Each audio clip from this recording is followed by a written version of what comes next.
Friends, ఈ రోజు కూడా ఒక చక్కటి స్పైన్ చిల్లింగ్ హర్రర్ స్టోరీతోని నేను మీ ముందుకైతే వచ్చేసాను. నేను మీ అంజని, మీరు చూస్తున్నది SRK హర్రర్ స్టోరీస్. మరి స్టోరీలోకి వెళ్ళబోయే ముందు ఎప్పట్లాగే నాదొక చిన్న రిక్వెస్ట్ అండి.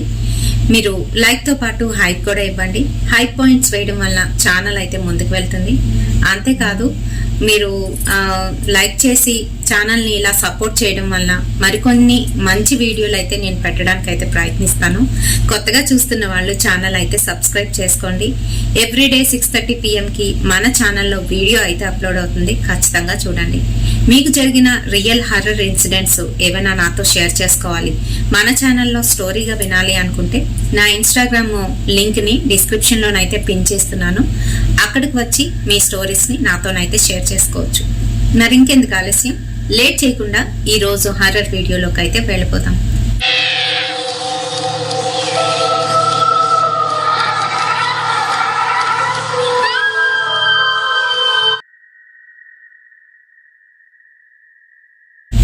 మరి ఇది రీసెంట్ టైమ్స్ లో జరిగిన ఒక రియల్ ఇన్సిడెంట్ అండి. కరోనా టైంలోనైతే జరిగిందనమాట. సడన్ గా వాసుకి నిద్ర పట్టకపోవడం, ఏదో పీడకలలు రావడం అయితే జరుగుతున్నాయి. తనకు అస్సలు ఏమీ అర్థం కాలేదు. ఎందుకు ఇలా అవుతుంది, నాకు ఎందుకు నిద్ర పట్టట్లేదు, గుండెల్లో నొప్పి రావడం, లేదనంటే చెయ్యో కాళ్ళో పక్కకి ఇలా తిరిగిపోతున్నట్టుగా నొప్పి వేయడం, ఇలాంటివన్నీ కూడా జరుగుతూ ఉంటే తను బాగా చదువుకున్నాడు. ఆల్రెడీ తను US వెళ్ళి వచ్చి ఉన్నాడు. పెళ్ళయింది, ఒక పాప, వాళ్ళ అమ్మ నాన్నతో కలిసి ఉంటున్నాడు. వాళ్లతో పాటుగాను వాళ్ళ అన్నయ్య, అంటే వాసు కన్నా పెద్ద ఆయన ఫిజికల్లీ ఛాలెంజ్డ్ అనమాట. ఆయన కూడా వీళ్ళతోనే కలిసి ఉంటున్నాడు. అండ్ వాళ్ళ వైఫ్ ఎవరైతే ఉన్నారో, వాసు వాళ్ళ వైఫ్ ఎవరైతే ఉన్నారో, తను సొంత మేనత్త కూతురే అనమాట. ఎందుకు అలాగా సొంత మేనత్త కూతుర్ని చేసుకోవాల్సి వచ్చింది అని అంటే, వాళ్ళ అమ్మ నాన్న ఇంట్లోని ఇలా ఫిజికల్లీ ఛాలెంజ్డ్ పర్సన్ ఉన్నాడు కాబట్టి, మా తర్వాత నువ్వు నీ భార్య వాడిని చూసుకోవాలి కన్న తల్లిదండ్రుల్లాగా, అంటే ఇంట్లో అమ్మాయి కావాలి కాబట్టి వాళ్ళైతే అలాగా అమ్మాయినిచ్చి పెళ్లి చేయడం జరిగింది. వాళ్ళ లైఫ్ బానే ఉంది. సడన్ గా ఉన్నట్టుండి ఎందుకనో తినకి ఇలా అయితే అనిపిస్తుంది. వీళ్ళిద్దరి తర్వాత వాసు గారికి అన్నయ్య, ఇంకా తమ్ముడు అయితే ఉన్నారు. తమ్ముడు ఏంటంటే తను US లోనైతే సెటిల్ అయిపోయాడు. తనకి కూడా వివాహం అయితే జరిగిపోయింది 1 year బ్యాక్. కానీ వాళ్ళ ఇంట్లో ఏవో గొడవలు, ఆ అమ్మాయి అతన్ని వదిలేసి అయితే వెళ్ళిపోయింది వాళ్ళ అమ్మాళ్ళ ఇంటికి. అసలు వాళ్ళిద్దరి మధ్యలో గొడవ అయితే వీళ్ళకి ఎవరికి కూడా తెలీదు. చాలా సార్లు అడిగి చూశారు. వాళ్ళ తమ్ముడు చెప్పలేదు, అమ్మాయి కూడా సరిగ్గానైతే సమాధానం చెప్పలేదు. అయితే వాసు గారు వాళ్ళ విషయంలో కలగజేసుకొని, ఏదో ఒక కొలిక్కి వస్తే బాగుంటుంది, అమ్మాయి నువ్వు వేరువేరుగా ఉండడం పద్ధతి కాదు అని చెప్పేసి ఆ అమ్మాయి వాళ్ళ ఇంటికి వెళ్ళి అడగడం అయితే జరిగింది. వాళ్ళు చాలా రూడ్గానైతే మాట్లాడారంట. ఆ తర్వాత వాళ్ళిద్దరూ కూడా ఏంటంటే మ్యూచువల్ అండర్స్టాండింగ్ మీద విడిపోదాం అని అంటే, ఆ అమ్మాయి మటుకు ఒప్పుకోలేదు. నాకు హెరాస్మెంట్ చేశారు, నేను ఇచ్చిన డౌరీ మొత్తం ఇచ్చేసేయాలి, అంతేకాకుండా ప్రతి నెల నాకు భరణం కింద ఎంతో కొంత అమౌంట్ ని ఇవ్వాలి అని చెప్పేసి కేసు వేసిందండి. కేసు వేసింది, అది అలాగే నడుస్తుంది. మధ్యలోని వాసు గారికి ఇలా అయితే జరుగుతుంది. అయితే తనకి ఏమీ అర్థం కాలేదు. రాత్రి సమయంలోని ఎవరో తన కాళ్ళు గట్టిగా వెనక్కి మెలివేసేస్తున్నట్టు, కాళ్ళు తిరిగిపోవడం, ఇంకా అలాగే చేతి మీద ఎవరో సూదులతో గుచ్చుతున్నట్టుగా ఇలా అయితే అనిపిస్తుంది. అంతేకాకుండాను సడన్ గా ఉన్నట్టుండి గుండెల్లో విపరీతమైన నొప్పి అనేది వచ్చేస్తూ ఉంటే ఇంకా ఇలా లాభం లేదు అని చెప్పేసి తను డాక్టర్ దగ్గరికి అయితే వెళ్ళారు. చెకప్లు అన్ని చేయించుకున్నారు. డాక్టర్ గారు ఏంటి అని అంటే స్కానింగ్ ఇంకా మిగతావన్నీ కూడా తీసారంట. తీసిన తర్వాత మళ్ళీ ఆ స్కానింగ్ రిపోర్ట్స్ అవన్నీ ఉంటాయి కదా, అవన్నీ వచ్చిన తర్వాత రండి అని పంపించేశారు. ఏదో నార్మల్ గా అందరికి వచ్చే నొప్పులే కదా ఇవి అని చెప్పేసి ఊరుకున్నారు. పైగా హెల్దీ కూడాను. వాసు గారు అన్ని కూడా మంచి ఫుడ్డే తీసుకున్నారు. డైట్ పరంగా కూడా మంచిగానే తినేవారంట. అయితే ఆ రోజు రాత్రి 8:30 సమయంలోని భోజనానికి అయితే కూర్చున్నారంట. అందరూ కిందన, పైన మేడ మీద వీళ్ళ రూమ్ అనమాట, వాసు గారి రూము, కిందన భోజనానికని అందరూ కూర్చున్నారంట. కూర్చొని భోజనం చేస్తున్న సమయంలోని వాసు వాళ్ళ నాన్నగారు వాళ్ళ అమ్మగారును తన కాసు అయితే చూస్తూ, ఏంటి వాసు అలా అయిపోతున్నావు, ఏమైంది, భోజనం చేయకుండా అటేటో చూస్తున్నావు అని అడుగుతున్నారంట. తనకే తెలీదు, తనేంటో ఆలోచిస్తూ అటేటో తినకుండా ఇలాగా భోజనం ఇలా చేతిలో పట్టుకొని ముద్దని అటేటో చూస్తున్నారంట. చూస్తూ ఉంటే ఇలా అడిగేసరికి సడన్ గా తను మెలకువలోకి అయితే వచ్చారు. ఏం లేదమ్మా అని చెప్పేసి మళ్ళీ తిన్నారంట. ఆ రోజు నాన్ వెజ్ వండుకున్నారు వాళ్ళు. సో అది తినేశారు. తినేసిన తర్వాత కొంచెం ఏదో గొంతులోని అడ్డుకున్నట్టు, గుండెల్లోనంతా కూడాను బరవెక్కినట్టుగానైతే అనిపించిందంట వాసు గారికి. మంచినీళ్ళు తాగారంట. వీళ్ళు ఇంకా భోజనం అవ్వకముందే టేబుల్ మీద నుంచి చేయి కట్టుకొని లేచిపోయి, నాకు ఎందుకనో అలజడిగా అనిపిస్తుంది, నేను వెళ్ళి పడుకుంటాను అని చెప్పేసి ఈ డాబా మీదకి వెళ్ళి తను పడుకున్నాడంట. ఈ అమ్మాయి పాప భోజనం గబగబా చేసేసి వాళ్ళ నాన్న వెళ్ళిపోయారని చెప్పేసి గబగబా తను కూడా పైకి వెళ్ళిందంట. వెళ్ళి గట్టిగా అరుస్తుందంట, అమ్మ తొందరగా రా అని చెప్పేసి పిలుస్తుంటే, ఏమైందమ్మా వస్తున్నాను అంటూ ఆవిడ వెంటనే తినే దాంట్లోనే చేయి కడిగేసుకొని పైకి వెళ్ళి చూసిందంట. చూసేసరికి ఆయన అదొక రకంగాను అరుస్తూ మెల్లి తిరిగిపోతున్నాడు, పడుకొని ఉన్నాడు, మెల్లి తిరిగిపోతున్నాడు. ఒక పక్క నుంచి చెయ్యి కాలు కూడా ఇలా తిరిగిపోతుంది.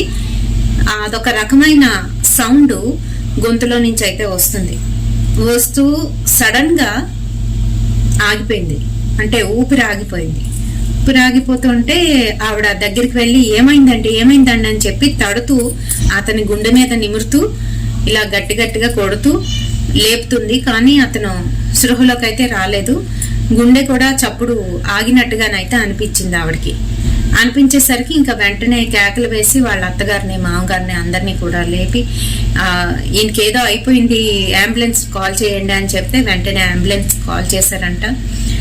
అంబులెన్స్ వచ్చేసరికి వాళ్ళకి అర్థమైపోయింది విషయం, ఆయన లేరండి అని చెప్పేశారంట. అందులోకి కరోనా టైంలో కదండి, చాలా ఇబ్బందిగానైతే ఉండేది ఆ సమయంలో, పైగా అది రాత్రి సమయం.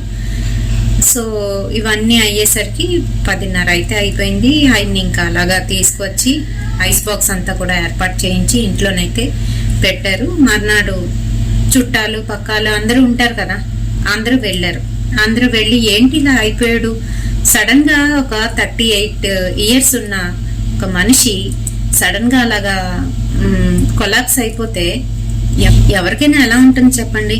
ముఖ్యంగా తల్లిదండ్రులకి, భార్యకి, పిల్లకి. అందులోకి వాళ్ళ ఫ్యామిలీని చూసుకోవడానికి ఆయన తప్ప అక్కడ ఇంకెవరూ లేరు. యుఎస్ నుంచి తమ్ముడు రావాలి, ఇంకా తను వస్తాడా అని చెప్పేసి తనైతే ఉంచారు. 2 days తర్వాత అంత్యక్రియలు అన్నీ కూడా అయ్యాయి. అయిన తర్వాత వీళ్ళు ఏం చేశారు, ఆ యుఎస్ నుంచి వచ్చిన అబ్బాయి ఉన్నాడు కదా, తన మీద ప్రెషర్ అయితే ఉందన్నమాట. తను ఎలాగైనా ఇక్కడికి రప్పించాలి, ఆ కేసు పరంగా అమ్మాయి కేసు పెట్టింది కదా, ఆ కేసు పరంగా తనని ఇక్కడికి రప్పించి తన డబ్బులు, తన ఆస్తి అన్ని కూడా గుంజాలి అనే ఆలోచనతోనైతే ఉన్నారు అవతల పక్క వాళ్ళు. వెంటనే కేసు వాళ్ళు పెట్టారు కదా, మళ్ళీ నోటీసులు అయితే పంపించారు. ఇక్కడే ఉన్నాడు కదా, రప్పించుకున్నారు. ఇంకా కేసు అయితే నడుస్తుంది. సో ఆ టైంలో ఏంటంటే వాళ్ళ కేసు వాదిస్తున్న అడ్వకేట్ ఎవరైతే ఉన్నారో అతనైతే పిలిచి, సారీ అండి, ఇలా మీ అన్నయ్య గారికి ఇలా అవుతుందని అనుకోలేదు, మీరు జాగ్రత్తగా ఉండండి అని చెప్పేసి, మీకేం కాకుండా నేను చూసుకుంటాను, ఆ అమ్మాయి మీకు ఇబ్బంది పెట్టకుండా సెటిల్మెంట్కి వచ్చేటట్టు అయితే చేస్తాను అని హామీ అయితే ఇచ్చారంట. తిని వెళ్ళిపోతుంటే అవతల అమ్మాయి తాలూకు వాళ్ళు అమ్మాయి ఎదురుగానైతే వచ్చారు. తినకి వచ్చి ఆపి తిడుతున్నారంట, నిన్ను రప్పించడానికి మేము ఎన్నో ప్రయత్నాలు చేసాం, మొత్తానికి ఇలా అయితే వచ్చావు, నిన్ను వదిలిపెట్టను అని చెప్పేసి వాళ్ళైతే అంటున్నారంట. అమ్మాయి కూడాను చాలా ర్యాష్ గానైతే మాట్లాడిందంటండి, రూడ్ గా బిహేవ్ చేశారంట వాళ్ళందరూ కూడాను. మొత్తానికి వాళ్ళని తప్పించుకొని ఇతనైతే మళ్ళీ ఇంటికి అయితే రావడం జరిగింది. ఇంటికి వచ్చిన తర్వాత ఆ రోజు నైట్ తను తింటూ ఉంటే తనకేంటో పురుగులు తింటున్నట్టుగా అలా ఒక ఫీలింగ్ అయితే కలిగింది. ఆ తర్వాత వాళ్ళ అన్నయ్యలాగే తినిన ఆహారం గొంతుకు దిగినట్టుగా, గుండెల్లో బరవెక్కినట్టుగా ఇలా అయితే అనిపించిందంట. సరే అదంతా ఇగ్నోర్ చేశాడు. వెళ్ళి తను రూమ్లో తనైతే పడుకుంటే తన మంచం చుట్టూ కూడాను ఎవరో ఒకరు తిరుగుతున్నట్టుగానైతే ఒక ఫీలింగ్ అయితే కలుగుతుంటే తను భయపడి లేచి కూర్చున్నాడు. చుట్టూ చూశాడు, ఏం లేదు, నిశ్శబ్దం, అంతా నిశ్శబ్దం. ఆ తర్వాత మరి కొంతసేపటికి తన గుండెల మీద కూర్చొని, ఛాతీ మీద కూర్చొని ఎవరో గట్టిగాను గొంతు నులిమేస్తున్నట్టుగానైతే తనకు అనిపించేసరికి ఇంకా ఊపిరి అందగా గట్టిగాను అరవడానికైతే ప్రయత్నిస్తున్నాడు, కళ్ళు ఇప్పడానికైతే ప్రయత్నిస్తున్నాడు. కానీ కళ్ళు అయితే ఇప్పలేకపోతున్నాడు. తలుచుకొని కనీసం కాళ్ళు చేతులైనా ఊపుదాం అనుకుంటే ఏవి కూడా కదపలేకపోతున్నాడు. ఈలోగా ఎవరో వచ్చి ఇలా చెయ్యి పట్టుకున్నట్టుగానైతే అయ్యిందంట. అంతే, ఆ చెయ్యి చల్లగానైతే తగిలింది. ఎవరైతే గొంతు నొక్కుతున్నారో వాళ్ళు వదిలేశారు. ఇతని కళ్ళంట నీళ్లు కారుతున్నాయి. కళ్ళు మూసుకొని ఉన్నాడు, కళ్ళంట నీరు అయితే కారుతూ ఉంది. వెంటనే కళ్ళిప్పి ఇలా తెరిచి చూసేసరికి ఎదురుగా వాళ్ళ అన్నయ్య నించొని, ఎందుకురా ఇక్కడికి వచ్చావు, వెళ్ళిపో, ఇక్కడ ఉండొద్దు, నువ్వు కూడా నాలాగా అయిపోతావు, వెళ్ళిపో అని హెచ్చరిస్తున్నట్టుగానైతే కనిపించి మాయమైపోయేసరికి షాక్ అయిపోయాడు ఆ అబ్బాయి. ఇదేంటి అన్ని ఇలా కనిపించి మాయమైపోవడం ఏంటి, ఏం చెప్తున్నాడు, ఇక్కడ ఉండొద్దని ఎందుకు చెప్తున్నాడు, తనకి ఏమీ అర్థం కాలేదు. ఇంకా తను అయితే ఊరుకున్నాడు. ఆ రోజు అయితే గడిచిపోయింది. మళ్ళీ మర్నాడు తన కేసు పని మీద ఆ అడ్వకేట్ అయితే పిలిస్తే వెళ్ళి మాట్లాడి ఇలా అయ్యిందండి, నిన్న వాళ్ళందరూ వచ్చి నా మీద ఇలా రూడ్గానైతే బిహేవ్ చేశారు అని అంటే, మరి వీడియో కానీ లేదంటే రికార్డింగ్ కానీ చేయవలసిందండి అని అతనైతే చెప్పారంట. లేదు, వాళ్ళు ఫస్ట్ నుంచి కూడా అలానే ఉన్నారు, మీ అన్నయ్య గారితో కూడాను, మీ అన్నయ్య గారు కేసు వాయిదాలు పడినప్పుడు వచ్చినప్పుడు కూడాను మీ అన్నయ్య గారిని కూడా ఎన్నో రకాలుగానైతే వాళ్ళు బెదిరించారు అని అతనైతే చెప్పాడంట. సో ఎందుకు అని అంటే, ఆ అమ్మాయికి మీ నుంచి విడాకులు కావాలి, పైగా మీ నుంచి భరణము, ఇంకా అలాగే మీ ఆస్తులు కూడా కావాలి. సో దాని గురించి వాళ్ళు ఎంతకైనా తగ్గించే విధంగానైతే బిహేవ్ చేశారండి మీ అన్నగారితోనే అని అతనైతే అన్నాడంట. అనేసరికి ఇతనికి ఏదో కొంచెం ఇలా అయిందనమాట అని చెప్పేసి, ఆ తర్వాత ఏం జరిగింది అని అంటే, ఆ రోజు ఇంటికి వెళ్ళాడు. నార్మల్ గానే తన పనులన్నీ చేసేసుకొని పైకి వెళ్లకుండా, తన రూమ్ వైపు వెళ్లకుండా కిందనైతే పడుకున్నాడు. వాళ్ళ అన్నయ్య కూతురు వచ్చి, బాబాయ్ నేను మీతో పడుకుంటాను అని చెప్పేసి అక్కడ సోఫాలోనైతే పడుకుంటే మధ్యరాత్రిలోకి మళ్ళీ ఇతని మీదకి ఎవరో ఎక్కి గొంతు నులిమేస్తా ఉంటే ఈ లోపు తను అసలు తట్టుకోలేకపోతున్నాడు అనమాట. ఆ పెయిన్ అంతా కూడా తట్టుకోలేకపోతున్నాడు. గట్టిగా అరవడానికి, కళ్ళు ఇప్పడానికి ప్రయత్నించినా కూడా నో యూస్. ఆ సమయంలోని పాప నించొని గట్టిగాను తన మీద ఎక్కి కూర్చున్న ఆ ఎంటిటీని ఒక్కసారిగా ఇలా తోసి తను చేయి పట్టుకొని, నీకు చెప్పాను కదరా వెళ్ళిపోమని, ఇంకా ఇక్కడ ఉండి ఏం చేస్తావు, వాళ్ళు నిన్ను కూడా నాలాగే చంపేస్తారు అని గట్టిగానైతే అరిచాడంటండి. అరిచేసరికి ఇంకా అతనికైతే కాస్త అర్థమైపోయింది. అయితే వాళ్ళు ఏదో చేశారు మా అన్నయ్యని, అందుకే ఇలా జరిగింది అని చెప్పేసి, సరే ఇంకా లేచి మార్నింగ్ ఈ విషయం వాళ్ళ వదనతోని, ఇంకా అలాగే వాళ్ళ అమ్మ నాన్నతోనైతే చెప్పాడంట అబ్బాయి. వాళ్ళు ఏదో చేశారు అన్నయ్యని, అందుకే ఇలా జరిగింది, లేకపోతే అన్నయ్య చనిపోవడం ఏంటి అని అంటే, సరేలే మనకు తెలిసిన ఒక ఆయన ఉన్నాడు కదా, అతనికి పిలిపించి మనం చూపిద్దాం అని చెప్పేసి అతన్ని పిలిపించి, ఇలాగా రాత్రప్పుడు ఇలా జరుగుతుంది, ఇలా కళ్ళకు వచ్చాడంట.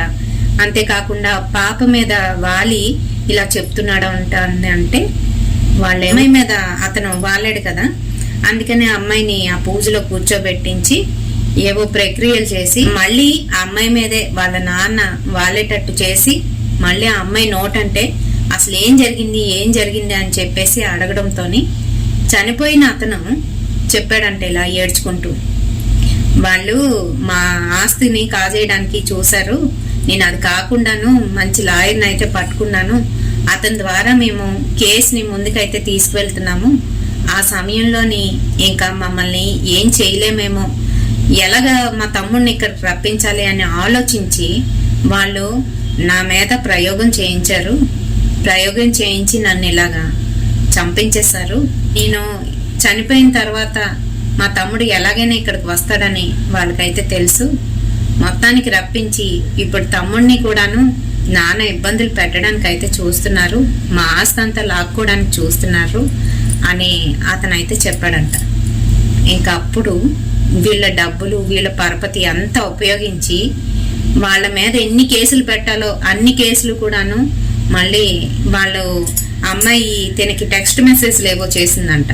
కొంచెం ఘాటుగానేవో మాట్లాడుతూ మెసేజ్లు ఏవో పెట్టిందంట. ఆ మెసేజ్లు ఇంకా వాళ్ళు చేసిన పనులు, అసలు వీళ్ళిద్దరి మధ్యలో గొడవ ఎందుకు వచ్చింది అవన్నీ కూడాను విత్ ప్రూఫ్స్ అతనికి ఇవ్వడం అయితే జరిగింది. అంతేకాదు మేము డబ్బులు కూడా ఇస్తాము, ఎంతవరకు వెళ్తుందో వెళ్ళనివ్వండి, మేమైతే ఊరుకోమని చెప్పడంతో మొత్తానికి ఆ కేసుని అతను బాధించి ఆ అమ్మాయి ఎటువంటి భరణం గాని ఏమి గాని తీసుకోకుండా ఆ కేసుని మాఫీ అయ్యేటట్టు అయితే చేశారు. అయితే వాళ్ళ అన్నయ్యకైతే న్యాయం చేయలేకపోయారు కానీ వీళ్ళని ఆ కేసు నుంచి అయితే బయటపడేటట్టు చేశారండి. మరి ఇలాంటి అమ్మాయి తాలూకు ఫ్యామిలీలు కూడా ఉంటాయి. కొంతమంది అబ్బాయిల గురించి ఎన్నో రకాలుగానైతే చెప్తారు, కానీ అమ్మాయిల్లో కూడాను ఆడవాళ్ళలో కూడా ఇలాంటి మైండ్ సెట్ ఉన్న వాళ్ళు, ఇలాంటి గేమ్స్ ఆడిన వాళ్ళు చాలా మందే ఉన్నారు. పాపం అన్యాయంగా బాసు గారు జీవితం అయితే నాశనం అయిపోయింది. వాళ్ళ ఆవిడ వాళ్ళ పిల్లకి ఎవరు సమాధానం చెప్తారు? ఆ తర్వాత వాళ్ళ మీద డిపెండ్ అయిన వారు, వాసు గారి మీద డిపెండ్ అయిన వాళ్ళ అమ్మాయి వాళ్ళ ఆవిడే కాకుండా వాళ్ళ అమ్మ నాన్న, వాళ్ళ ఫిజికల్లీ ఛాలెంజ్డ్ అన్నయ్య ఏమవుతారు చెప్పండి? పాపం ఇప్పుడు ఆ ఫ్యామిలీని అంతటినీ కూడాను ఆ చిన్న కొడుకు చూసుకుంటున్నాడు. పైగా వాళ్ళ బాసు వాళ్ళ వైఫ్ కూడాను జాబ్ అయితే చేస్తున్నారండి. మరి ఆమె మనతోని ఈ స్టోరీ అంతా కూడా చెప్పారు. ఈ వీడియో మీ అందరికీ కూడా నచ్చుతుందని అనుకుంటున్నాను. వీడియో నచ్చితే తప్పకుండా ఒక లైక్ అయితే వేయండి, షేర్ చేయండి మరి కొంతమంది మనలాంటి హర్రర్ ప్రేమికులకి. రేపటి సరికొత్త హర్రర్ ఇన్సిడెంట్ తోని మళ్ళీ మీ ముందుకైతే వచ్చేస్తాను. Until then by.